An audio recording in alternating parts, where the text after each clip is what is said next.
आप सभी को राम राम।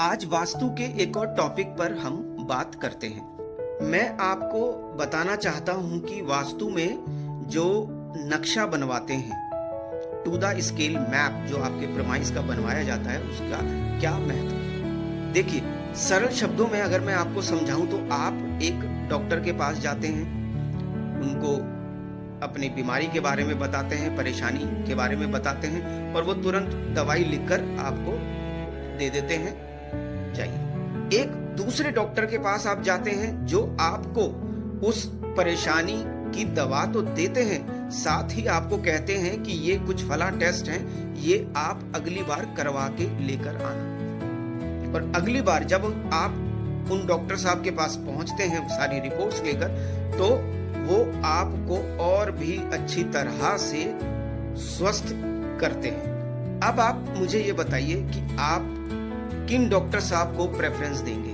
अपने खुद के इलाज के लिए। अगर आपका जवाब है पहले वाले डॉक्टर साहब ही सही है, तब तो आपके लिए वास्तु बना ही नहीं है। लेकिन अगर आपको दूसरे डॉक्टर पसंद आते हैं तो आप समझ सकते हैं कि आपके शरीर की पैथोलॉजी रिपोर्ट्स का कितना महत्व है। इसी तरह से जब आप नक्शा बनवाते हैं अपने प्रेमाइस का, टू द स्केल नक्शा बनवाते हैं, तो ये नक्शा जो है, ये रिपोर्ट्स जो है, ये ठीक उसी तरह है जो आपके शरीर की सारी बीमारियों को सामने रख देती है और कहाँ क्या कमी है ये बिल्कुल डॉक्टर के सामने प्रस्तुत हो जाता है।